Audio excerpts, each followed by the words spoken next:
I used to tell people Thailand was the easiest place in Southeast Asia. Friendly locals, simple visa rules, affordable everything. That reputation, it's evaporating faster than morning mist over the Mekong. Here's where things get really dark. Thousands, and I mean thousands, of expats have had their Thai bank accounts frozen or restricted without warning.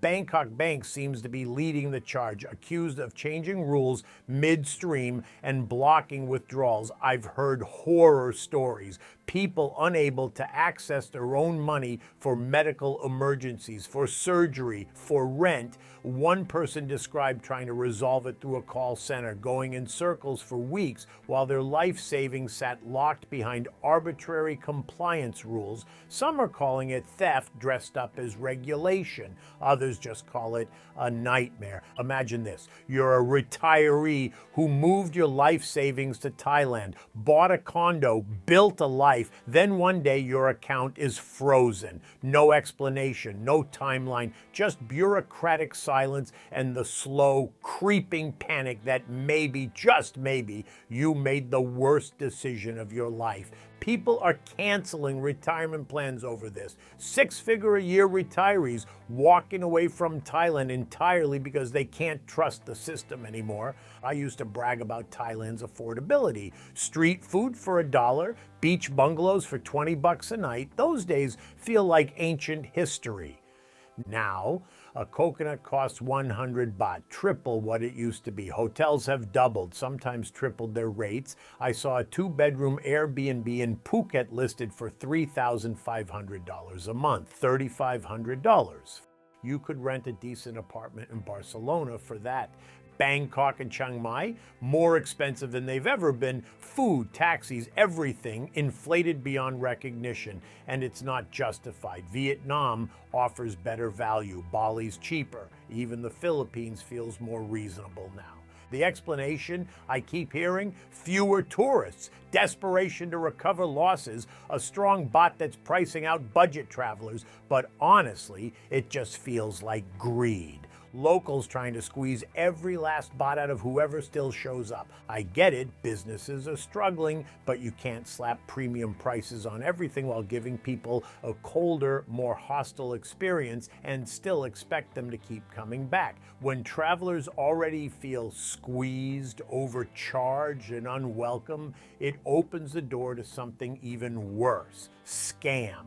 One of the nastiest scams spreading in Thailand right now, and in plenty of other countries too, is the so-called evil twin Wi-Fi hotspot scam. Here's how it works. Hackers set up a fake network that looks almost identical to the real cafe, hotel, or airport Wi-Fi. So instead of logging into the actual Starbucks Wi-Fi, your phone might latch onto their copy without you even realizing it. The trick is simple. Scammers use cheap gear, an old router, a phone, or even just a laptop with free tools to broadcast a stronger Wi-Fi signal. Your device automatically connects to it thinking it's legit. That's essentially a man-in-the-middle attack, and this scam is spreading fast across more and more countries. And here's the scary part. Once you connect, they can see everything. Your logins, your banking info, even slip malware onto your device. I actually had a buddy from the US who got caught by one of these scams. Next thing he knows, his bank account is wiped clean, and the worst part, the bank wouldn't even cover the loss because they said it was his fault. Honestly, it was heartbreaking to see. The only real protection is a VPN. A good VPN encrypts your traffic with military-grade security, which means even if you connect to one of those fake hotspots, all the data you send is scrambled. Hackers see nothing but gibberish. Make sure you choose the right VPN. Most people I know use the comparison website travelcompass.net to find VPNs and pick the one that fits them best. You can check trust ratings, reviews, and prices side by side. And here's another perk when using a VPN. When booking hotels or flights, some websites show higher prices if they detect you're browsing from a high-income country.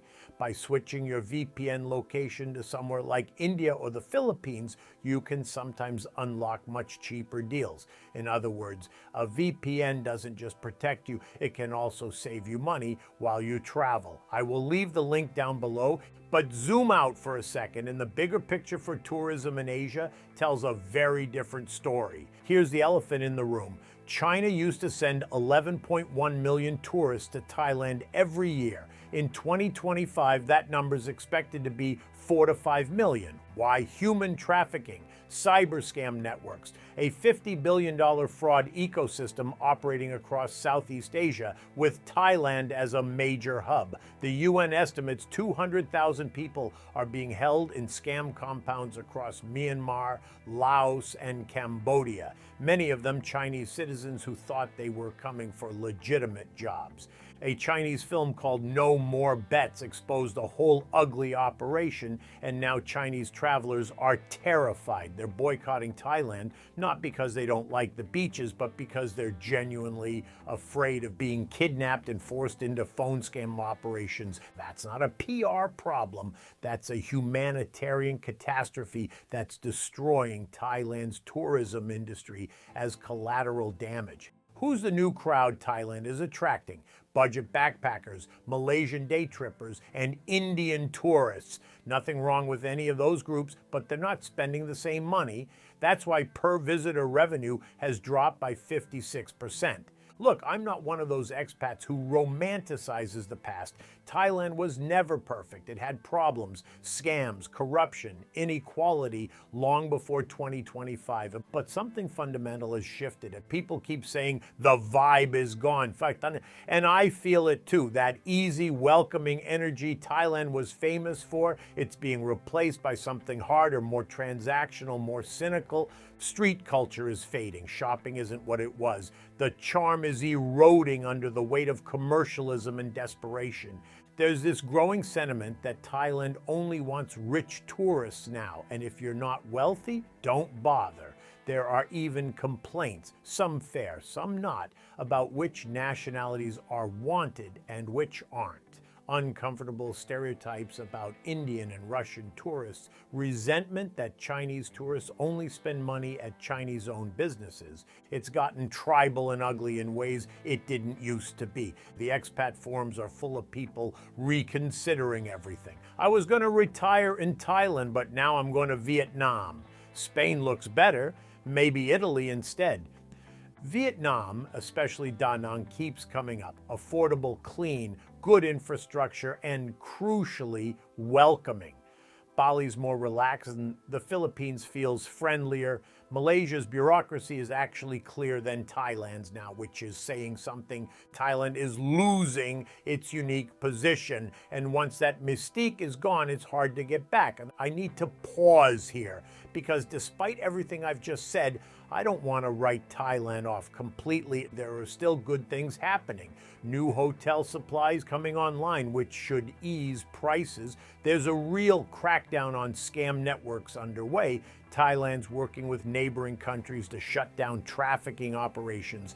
Bangkok's getting EV buses, cleaner air, better work from home visa rules. Ride-hailing services are getting digital registration for safety. And here's what most people aren't saying. If you're coming as a Western tourist for a few weeks, you'll probably be fine. Most of this policy chaos doesn't actually get enforced consistently. The visa situation for short-term visitors is actually decent. 60 days free plus a 30-day extension. Western arrivals are stable or even rising slightly. It's the Chinese collapse driving the overall decline. So the narrative isn't as simple as Thailand is finished, and it's more like Thailand is going through something painful and complicated, and nobody, not the government, not the tourism industry, not expats, seems to know how to fix it. I'm frustrated, obviously, but I'm also sad.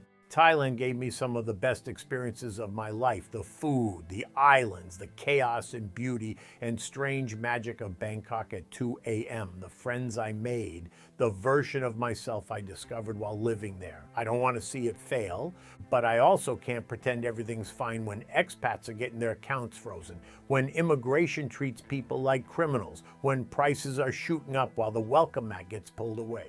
Thailand needs to make a choice. Does it want to be an inclusive destination that welcomes travelers of all budgets and backgrounds, or does it want to pivot to luxury-only tourism and accept that millions of people will go elsewhere?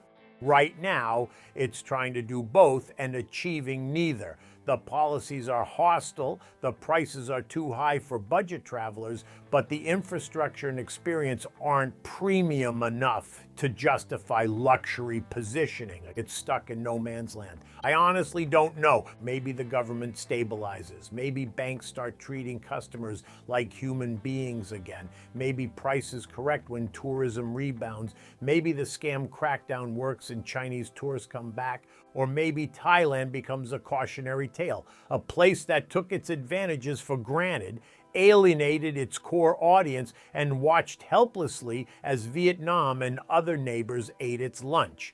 What I do know is this: destinations aren't entitled to tourists. Loyalty isn't infinite, and when you make people feel unwelcome, unwanted, and unsafe, financially or otherwise, they leave.